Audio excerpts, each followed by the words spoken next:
नमस्कार, मैं हूं शिरीष मिश्रा। छत्तीसगढ़ की बात में आप सभी का स्वागत है। छत्तीसगढ़ में एक बार फिर लॉकडाउन की अवधि बढ़ा दी गई है। कोरोना की रफ्तार पर ब्रेक लगाने 21 जुलाई से एक हफ्ते का लॉकडाउन लगाने का फैसला लिया गया था, जिसे बढ़ाकर अब 6 अगस्त तक कर दिया गया है। लॉकडाउन बढ़ाए जाने के बाद से एक बार फिर कांग्रेस और बीजेपी के नेता आमने सामने हैं। नेता प्रतिपक्ष धर्मलाल कौशिक ने पार्ट में लॉकडाउन लागू करने पर सवाल उठाते हुए कहा कि लोगों को समझ में नहीं आ रहा है कि कहाँ लॉकडाउन है और कहाँ नहीं। हालांकि कांग्रेस विपक्ष के आरोपों को बेबुनियाद बता रही है। इस मुद्दे पर दोनों पक्षों से बातचीत करेंगे। उसके लिए हमारे साथ मेहमान भी जुड़ेंगे, लेकिन पहले देखते हैं एक रिपोर्ट।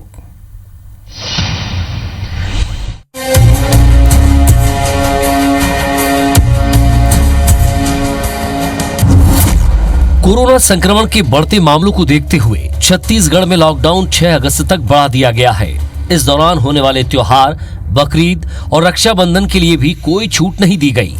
मुख्यमंत्री भूपेश बघेल की अध्यक्षता में सीएम हाउस में हुई समीक्षा बैठक में ये फैसला लिया गया। बैठक के बाद कैबिनेट मंत्री रविंद्र चौबे ने मीडिया को जानकारी दी कि प्रदेश में संक्रमण लगातार बढ़ता जा रहा है।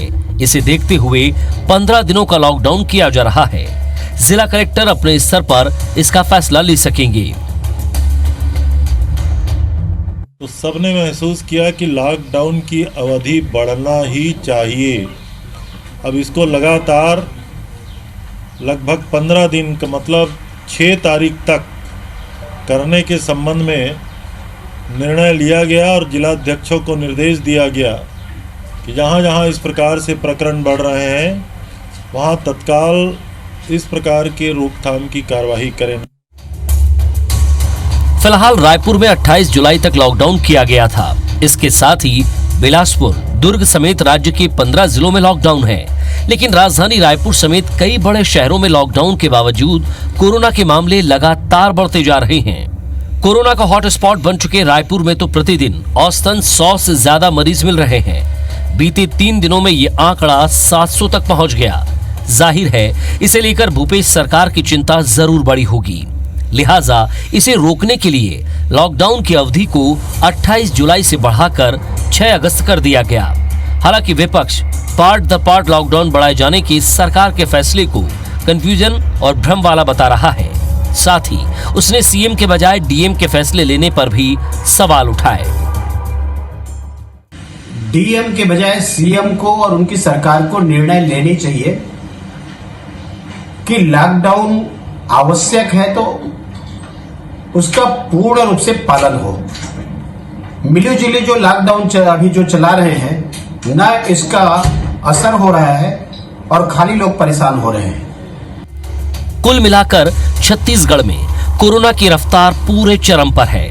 कुल संक्रमितों की संख्या 7,000 पार हो गई है। मौतों का आंकड़ा और बढ़ते जा रहा है। बढ़ते कोरोना हॉटस्पॉट सरकार की चुनौतियां बढ़ा रहे हैं। हालात को कंट्रोल करने के लिए राज्य सरकार ने एक बार फिर लॉकडाउन बढ़ा दिया है। ऐसे में सबसे बड़ा सवाल यही है कि आगे हालात संभलेंगे या और बिगड़ेंगे। राजेश मिश्रा के साथ सौरभ सिंह परिहार, IBC 24, रायपुर।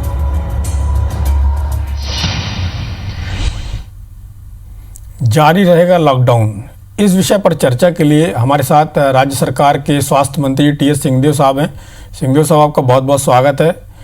और भारतीय जनता पार्टी से बृजमोहन अग्रवाल जी हैं, पूर्व मंत्री रहे हैं, सबसे सीनियर विधायक हैं। बृजमोहन जी, आपका भी बहुत बहुत स्वागत है इस खास कार्यक्रम में। सबसे पहला सवाल TS सिंहदेव साहब आपसे ही कर लिया जाए, क्योंकि आप सभी ने इसका फैसला किया है कि लॉकडाउन को बढ़ाना चाहिए, और जैसा कि आप कहते आए हैं कि लॉकडाउन समस्या का स्थायी समाधान नहीं है और ये लोगों की मांग पर किया जा रहा है। नमस्कार।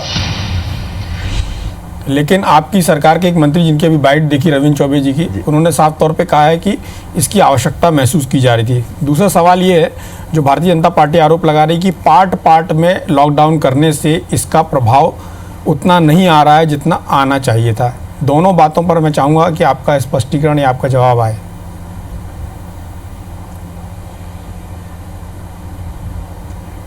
जैसा हम लोगों ने देखा, राष्ट्रीय स्तर पे भी जब लॉकडाउन को इम्प्लीमेंट किया गया था तो 49 या 52 दिन का लॉकडाउन घोषित नहीं हुआ था। पहले 3 सप्ताह का हुआ था, फिर उसको बढ़ाया गया था, फिर उसको बढ़ाया गया था, फिर उसको बढ़ाया गया था। और इसके पीछे सोच वही थी कि परिस्थिति को देखना है, कितनी हमारी तैयारी है उसको देखना है और उस हिसाब से लॉकडाउन को फिर बढ़ाना है। और फिर लॉकडाउन से बाहर आने की क्रिया के बारे में भी चर्चा होने लगी और हम लोग उसके बाहर आने लगे। इस दरमियान जब राष्ट्रीय स्तर पे घोषित लॉकडाउन से अनलॉक की तरफ हम जाने लगे तो बाहर से बड़ी मात्रा में श्रमिक आए और उन लोगों ने सभी प्रांतों में संक्रमण के रफ्तार को और संक्रमण की संख्या को फैलाने का अपने आप दुर्भाग्य से कारक उनको बनना पड़ा। और आज जो हम स्थितियां राज्यों में देख रहे हैं उसमें बहुत हद तक उसका भी एक हिस्सा है। दिल्ली के आंकड़े अगर आप देखिए तो लोग कहते हैं दिल्ली में हमको संक्रमण कम होते दिख रहा है, तो ये दिल्ली ही वैसे केंद्र हैं जहां से लोग वापस बाहर गए हैं अन्य राज्यों को। अब ये जो लोग ऐसे संक्रमित शहरों से या क्षेत्रों से राज्यों में गए हैं उनकी उपस्थिति राज्यों में हो रही है और राज्यों में जैसे जैसे जांच हो रही है और जांच बढ़ रही है इनकी संख्या सामने आ रही है। वर्तमान जो लॉकडाउन है इसके पीछे कारण वही बने थे, जैसा आपने कहा कि मैं हमेशा ये कहता हूं और मैं आज तक जो समझ पाया हूं वो यही है कि लॉकडाउन स्थायी हल नहीं है। बहुत दिन पहले राहुल गांधी जी ने इसी बात को कहा था कि लॉकडाउन इसका हल नहीं, तो मैं कोई पहली बार कह रहा हूं, ऐसा नहीं है। पार्टी की तरफ से हमारे वरिष्ठतम नेता जो राष्ट्रीय पटल के हैं उन्होंने भी इस बात को कई महीने पहले कही थी। मैं तो अभी आज फिर दोहरा रहा हूं आपके माध्यम से, क्योंकि सच्चाई है कि लॉकडाउन स्थायी हल नहीं है। तात्कालिक लाभ आपको संक्रमण की रफ्तार को रोकने में मिल सकता है कि मैं 10 लोगों को संक्रमण दूं, तो अगर मुझे लॉकडाउन के तहत घर में रहने के लिए कहा जाता है तो मैं 10 लोगों तक नहीं पहुंच पाऊंगा। तो यही लॉकडाउन का बढ़ते हुए परिस्थिति में छत्तीसगढ़ में निर्णय है और लोगों की तरफ से भी ये बात आ रही थी कि लॉकडाउन होना चाहिए, लॉकडाउन होना चाहिए। जब संख्या बहुत कम देश में थी तब तो लॉकडाउन हुआ, अब 20 लाख पार करने वाली है देश की संख्या, और ज्यादा बढ़ेगी देश में भी कोरोना की संख्या, तब ये लॉकडाउन क्यों नहीं किया जा रहा है। ये भी लोगों में जो असुरक्षा की भावना आ रही थी। तो सरकार जब निर्णय लेती है तो बहुत सारे बातों को ध्यान में रख के निर्णय लेती है। राष्ट्रीय अंतर्राष्ट्रीय स्तर के अनुभव, राज्य के अनुभव, लोगों की मनस्थिति, वास्तविक परिस्थिति और विकेंद्रीकरण की भी बात आई है। तो जब पीएम से सीएम तो सीएम से जो डीएम का क्रम हम देख रहे हैं, ये विकेंद्रीकरण के निर्णय का एक क्रम हम देख रहे हैं। डीएम अपने स्तर पे ही ले लेगा ऐसा नहीं होता, उसको राज्य सरकार देखती रहती है। जैसे राज्य सरकार क्या निर्णय ले रही है ये केंद्र की सरकार देखती रहती है। कोई ऐसे अव्यवहारिक निर्णय अगर राज्य सरकार लेगी तो केंद्र की सरकार राष्ट्रीय आपदा प्रबंधन के कानून के तहत कभी भी उसको सही कर सकती है। तो कलेक्टर्स क्या निर्णय ले रहे हैं, तो राज्य सरकार ऐसा छोड़ नहीं रखा है कि जो माना वो करो। उनको निर्णय लेने के लिए अधिकार दिए हुए हैं कि वहां की परिस्थिति के हिसाब से आप देखिए और निर्णय लीजिए, और राज्य सरकार पूरा नियंत्रण और पूरी निगरानी उन बातों पे रख रही है। आने वाले समय में अभी संक्रमित लोगों की संख्या आपको बढ़ती हुई दिखेगी। अगर छत्तीसगढ़ में 5000 टेस्ट प्रतिदिन हो रहे हैं, 4000 से 5000 टेस्ट प्रतिदिन हो रहे हैं और हम 10,000 टेस्ट करना चाह रहे हैं, तो शुरुआती दिनों में एक आध हफ्ते में कम से कम अगर टेस्ट डबल होंगे तो आपको संक्रमित लोगों की संख्या आज की संख्या से निश्चित रूप से बढ़ी हुई दिखेगी।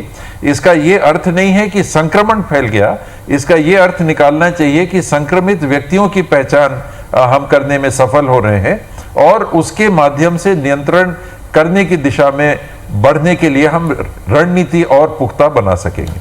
सिंघवी साहब, एक सवाल है, उसका बहुत छोटा सा उत्तर चाहूँगा। पड़ोस में मध्य प्रदेश में जो कांग्रेसी हैं वो मांग कर रहे हैं कि जो बकरीद है और राखी है, रक्षाबंधन है, उस पर छूट दी जानी चाहिए, और यहाँ पे कांग्रेस की सरकार है। तो दोनों जगह अलग अलग पैमाने कैसे हो सकते हैं? क्या आप लोग ऐसी कोई आवश्यकता महसूस करते हैं छूट देने की? वो अपने विचार से सोच रहे होंगे। हम लोगों ने अपने ये पार्टी का, राष्ट्रीय स्तर पे पार्टी का कोई निर्णय नहीं हुआ। स्वाभाविक है कि इसीलिए आपको बात अलग आ रही होगी। उनने अपनी एक राय ली है। यहाँ हम लोगों को ये महसूस होता है, और मैं भी इस बात से सहमत हूँ, कि ये दोनों त्योहार में बड़े पैमाने पे गले मिलने से, राखी बांधने में भाई बहन मिलते हैं। ईद के त्योहार में हमारे मुस्लिम समाज के लोग और अन्य लोग भी उनके घरों में, हम लोग भी जाते हैं, मिलते हैं, उनके साथ बैठते हैं, खाते हैं। क्या ये उचित समय होगा जब मंदिर भी बंद हैं, पूजा घर भी बंद हैं, बाकियों पे हमने संयम रखा है, तो इन त्योहारों पे भी क्या संयम हमको नहीं रखना चाहिए, जबकि बढ़ते हुए कोरोना के केस आए दिन आ रहे हैं। इन बातों को ध्यान में रख के ये निर्णय लिया गया। ब्रजमोहन जी, आपकी पार्टी वहाँ पर मध्य प्रदेश में सत्ता में है और आपकी पार्टी भी अलग अलग जिलों में अलग अलग तरह से लॉकडाउन कर रही है, लेकिन यहाँ पर आपकी पार्टी के नेता कह रहे हैं कि अलग अलग स्तर पर लॉकडाउन का फैसला नहीं होना चाहिए, वो मुख्यमंत्री के स्तर पर होना चाहिए। तो ये बात, जैसा सवाल मेरा टी.एस. सिंहदेव साहब से था, क्या ऐसा है कि जहाँ पर सत्ता में होते हैं वहाँ पर रुख कुछ अलग होता है, जहाँ विपक्ष में होते हैं वहाँ रुख कुछ अलग होता है, कुछ इस तरह की बात है क्या?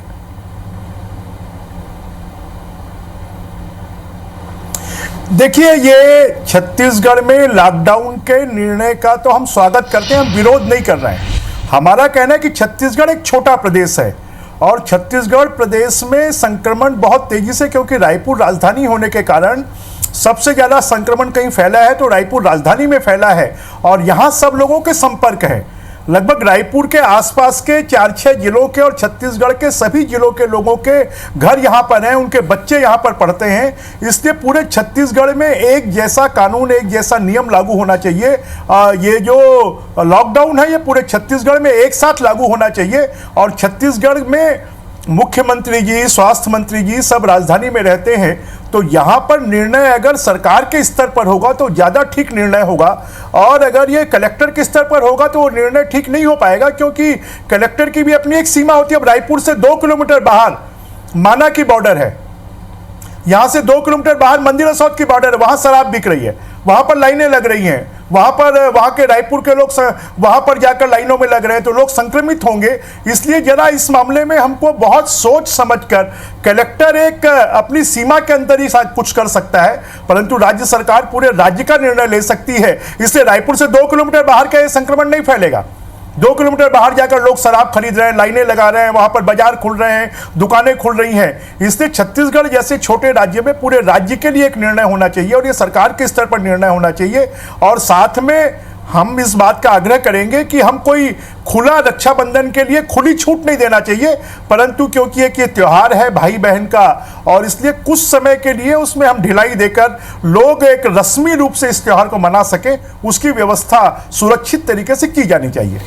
ब्रजमोहन जी, आपने कहा कि रस्मी तरीके से मनाया जाना चाहिए, तो क्या ऐसा संभव है कि जब त्यौहार होता है तो लोग उसको रस्मी तौर पर मना सकें? जहाँ तक देखा गया है कि लोग अनुशासित नहीं रहते हैं, वो अपने आप पे नियंत्रण नहीं रख पाते हैं, वही भीड़, वही लोगों का मिलना जुलना, वही गैदरिंग सामने आती है। तो क्या आपकी ये मांग जायज़ है? तो यही तो शासन प्रशासन का काम है। इस शासन प्रशासन का काम पर मांग तो आपकी तरफ से आई है, बीजेपी की तरफ से आ रही है। वो पार्ट में लोगों को सुविधा उपलब्ध कराए, पूरे शहर को जोन के रूप में बांटे, अलग अलग जोन में अलग अलग टाइम दे, अलग अलग प्रकार की दुकानों को खोलने का अलग अलग, मुझे जो लगता है बहुत सोच समझ कर, जिस प्रकार से अब बेचारे गरीब हैं, अगर आपने 15 दिन तक राशन दुकानें बंद कर दी, अनाज की किराना की दुकानें बंद कर दी, जो रोज कमाते हैं रोज खाते हैं वो कहां से खाएंगे? पहले और दूसरे लॉकडाउन में सामाजिक संस्थाओं ने उनको भोजन उपलब्ध कराया, अब कोई भोजन उपलब्ध करवाना भी नहीं है, सरकार के द्वारा भी उनको भोजन उपलब्ध नहीं करवाया जा रहा है। तो इसलिए शासन के स्तर पर इसको सोचना पड़ेगा, सामाजिक संस्थाओं को इन्वॉल्व करना पड़ेगा, जो आर्थिक रूप से कमजोर हैं, जो रोज कमाते खाते हैं, उनके लिए भोजन की व्यवस्था करनी पड़ेगी और जो हमारे त्योहार हैं उनको रस्मी रूप से लोग मना सकें, इसके लिए भी हमको व्यवस्था करनी पड़ेगी। प्रशासन को सोच समझकर इस बात को लागू करना पड़ेगा। बहुत अच्छी बात कही ब्रजमोहन जी आपने, और आपकी बातों पर मैं टी.एस. सिंहदेव साहब से जवाब लूँगा। सिंहदेव साहब, सवाल आपसे है, जो ब्रजमोहन जी के कुछ सुझाव भी थे और सवाल भी थे, दोनों को मिला जुला लिया जाए तो सवाल और सुझाव दोनों ही हैं कि जो ग्रामीण क्षेत्र हैं शहर से लगे हुए, वहाँ पर सारी गतिविधियाँ चालू हैं। देखा जा रहा है कि जैसे रायपुर की बात करें तो मैग्नेटो मॉल तक शहर मान लिया जाता है, उसके बाद जो चेरीखेड़ी है वहाँ पर ढाबे और बाकी चीज़ें खुले हुए हैं, तो वो गतिविधियाँ चल रही हैं। ऐसी स्थिति में संक्रमण कैसे रुकेगा, पहला। दूसरा सवाल, जैसा ब्रजमोहन जी ने कहा कि जो रोज़ कमाने खाने वाले लोग हैं उनके लिए राशन की व्यवस्था कैसे हो, जबकि सामाजिक संस्थाएं, जो समाज सेवी लोग हैं, वो जो काम कर रहे थे अब वो उस स्तर पर काम नहीं कर रहे हैं, शायद इतना लंबा खिंच गया है, इसलिए वैसी स्थितियां सामने नहीं आ रही कि लोग मदद के लिए इतने ज़्यादा आगे आ रहे हों। इन सब स्थितियों में सरकार का क्या प्लान है और इसके अलावा नया क्या ट्रेंड है और इसको लेकर सरकार क्या करने जा रही है? इसमें कठिन सवाल हैं और स्वाभाविक है कि बहुत गहरे और लंबे अनुभव से बृजमोहन जी भी बात अपनी रख रहे हैं। पूरे राज्य में लॉकडाउन लगा देना, सुकमा में जहां ग्रामीण क्षेत्र से एक ही पॉजिटिव कोरोना आज तक आया है, बाकी जितने भी आए हैं वो अर्धसैनिक बलों के जवान हमारे संक्रमित आए हैं। तो रायपुर की स्थिति उदाहरण के लिए सुकमा में लागू नहीं होगी।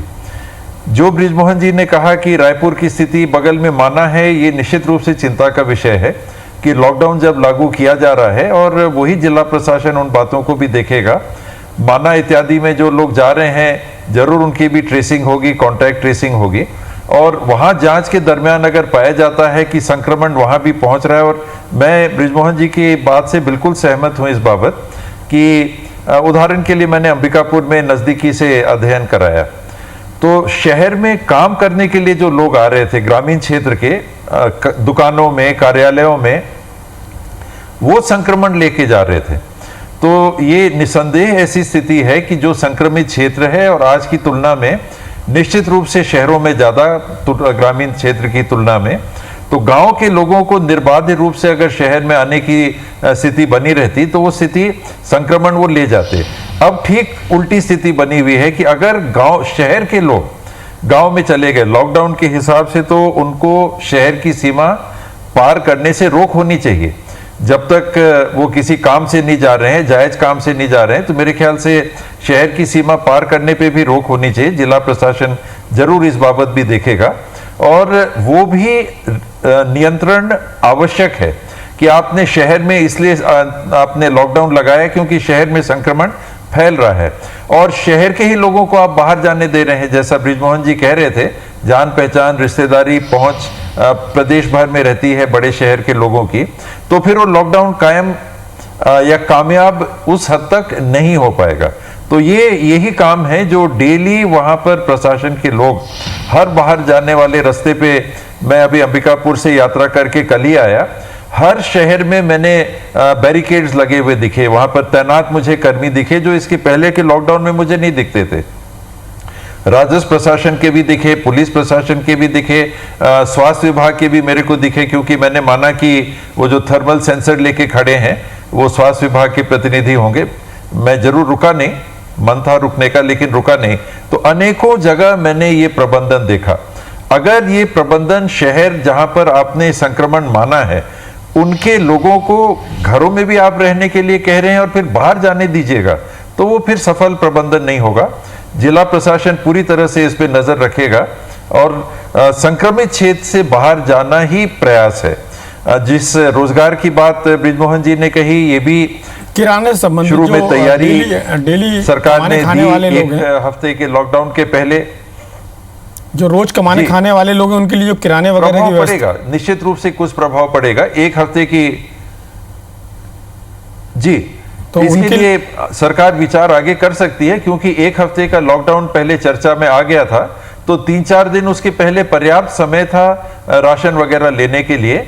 अब एक हफ्ते का और जो जा रहा है, 5 या 6 तारीख तक जो लॉकडाउन जाने की संभावना बन रही है, तो उसमें सरकार जरूर विचार करेगी कि सामग्री की अगर कमी हो रही है तो होम डिलीवरी के अतिरिक्त, वो जिस हद तक सफल हो पाएगी, होम डिलीवरी के अतिरिक्त भी अगर व्यवस्था देनी है तो सरकार जरूर देगी। सब्जी इत्यादि इसके लिए अभी भी खोला हुआ था, वो भी खुला जो है चिंता का केंद्र बना हुआ है। मैंने देखा बड़ी संख्या में सब्जी बाजारों में, और खास करके जब मार्केट उठने का समय आता है तो लोग एकत्रित हो जा रहे हैं। उसके भी विकेंद्रीकरण की आवश्यकता है। सरकार जरूर ये सारी बातों को ध्यान में रख के काम करेगी और ऐसी स्थिति शायद ना आए कि घरों में पहुंचा के अगर भोजन की व्यवस्था करनी पड़े, लेकिन दूसरे हफ्ते अगर करनी भी पड़ेगी तो मैं समझता हूं कि बहुत समाज सेवी संस्थाएं छत्तीसगढ़ में हैं, वो जरूर आगे आएंगी। बृजमोहन जी, आपका एक फाइनल कमेंट या सुझाव? और दुकानों को खोलने पे भी सरकार कुछ समय के लिए विचार कर सकती है।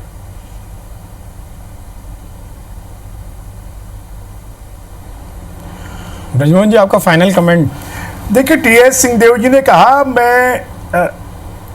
मेरा ये मानना है कि जैसे रायपुर, दुर्ग, भिलाई, राजनांदगांव ये एक साथ जुड़े हुए जिले हैं, साथ में लगे हुए महासमुंद है, बलौदा बाजार है, इनको हमको गरियाबंद को हम छोड़ सकते हैं। ऐसे ही बिलासपुर को अगर हम करते हैं तो बिलासपुर, मुंगेली, कोरबा इसको हमको करना पड़ेगा। तो इस प्रकार से जब तक ये क्लस्टर हैं, अगर आप सरगुजा, अगर आप सुकमा की बात करेंगे तो ठीक है, सुकमा को छोड़ा जा सकता है, बीजापुर को छोड़ा जा सकता है, दंतेवाड़ा को छोड़ा जा सकता है, परंतु इस प्रकार से इस संक्रमण को जो रायपुर, मैं इस बात से चिंतित हूं और शायद मुझे लगता है टीएस सिंहदेव साहब भी चिंतित होंगे। परसों मैंने टीएस सिंहदेव साहब से भी बातचीत की, मुख्यमंत्री जी से भी बातचीत की कि रायपुर में ये पैनिक हो रहा है, बिलासपुर में पैनिक हो रहा है, दुर्ग भिलाई में पैनिक हो रहा है, लोगों में अब घबराहट पैदा हो रही है। 2-2, 3-3 दिन तक लोगों को हॉस्पिटल में नहीं पहुंचाया जा पा रहा है, 2-2, 3-3 दिन तक उनकी रिपोर्ट नहीं आ रही है। अब मैं आपको बता रहा हूं कि मेरी भतीजी की सहेली को ये हो गया है, अब मेरी भतीजी की रिपोर्ट तीसरे दिन आई है। तो ऐसी स्थिति में लोगों में घबराहट पैदा हो रही है और घबराहट को हमको दूर करने की आवश्यकता है, और वो तभी दूर होगी जब हम व्यवस्थाओं को बहुत व्यापक स्तर पर करेंगे और लोगों को जैसे ही जानकारी मिले वैसे हम करें। आपने, मेरी बातचीत हुई, पहले से आपने कुछ निर्णय लिया, उसके बाद और निर्णय लिया कि आपने प्राइवेट हॉस्पिटल्स को अलाउ किया है, प्राइवेट होटल्स को आप अलाउ कर रहे हैं, प्राइवेट स्टाफ आप रख रहे हैं, प्राइवेट एम्बुलेंस को अलाउ कर रहे हैं, तो हमें और ज़्यादा व्यवस्थाओं को बनाना पड़ेगा। मैं आपको टीएस सिंहदेव साहब एक बात और कहना चाह रहा हूं कि जो हमारे स्टेडियम को हॉस्पिटल बनाया गया, स्टेडियम में जो उससे निकलने वाली गंदगी और पानी है वो पूरे शहर के बीच नाले से जाती है और वो कोई संक्रमण ना फैलाए, इसको आप एक बार देख ले। शुरुआत के दिनों में उसको बनाने पर इसीलिए विचार नहीं किया गया था कि वहां का गंदा पानी कहां जाएगा, वहां पर लोग नहाएंगे, जी, आपकी बात पर मैं सिंहदेव साहब का एक फाइनल कमेंट ले लेता हूं क्योंकि कार्यक्रम नाले में जाएगा, समय हो गया है। सिंहदेव साहब, आपका जवाब चाहूंगा बहुत संक्षिप्त में। थोड़ा सा मैं आपसे इस बात को चाहूंगा कि जो रायपुर शहर राजधानी है, यहाँ पैनिक नहीं हो, इसके लिए आपको स्वयं को व्यक्तिगत रूप से इसमें इंटरेस्ट लेना पड़ेगा। पूरे शहर में एक पैनिक हो रहा है, इसको आप जरा चिंता करें। बहुत छोटा उत्तर चाहूंगा। मैं बृजमोहन जी का धन्यवाद भी दूंगा, उन्होंने मुझे सूचनाएं दी थी, स्वयं उन्होंने बात करके मेरे को सुझाव भी दिए थे, मार्गदर्शन भी किया, और हम लोगों ने उस दिशा में काम करने के पहल भी की। जो स्टेडियम की बात माननीय बृजमोहन जी कह रहे हैं, मैं तत्काल उस संदर्भ में बात कर लूंगा स्वास्थ्य विभाग के अधिकारियों से भी, और उनसे कहूंगा कि नगरीय प्रशासन, बल्कि माननीय मंत्री जी से भी मैं बात कर लूंगा कि ये बात आई है तो हमको उसकी तरफ तत्काल ध्यान देना चाहिए। अगर कहीं प्रबंधन में उसमें कमी है तो ये नहीं होने दिया जा सकता। बृजमोहन जी की चिंता बिल्कुल जायज है और हम लोग प्रयास करेंगे कि मिलके बेहतर स्थिति बनाएंगे। अच्छा, वो बेहतर हो कि सब मिलके प्रयास करें, पैनिक ना फैले, कोरोना ना फैले और जो सबके प्रयास हैं वो फलीभूत हों और प्रदेश कोरोना मुक्त हो। इस चर्चा में भाग लेने के लिए आप सभी का बहुत बहुत धन्यवाद। नमस्कार।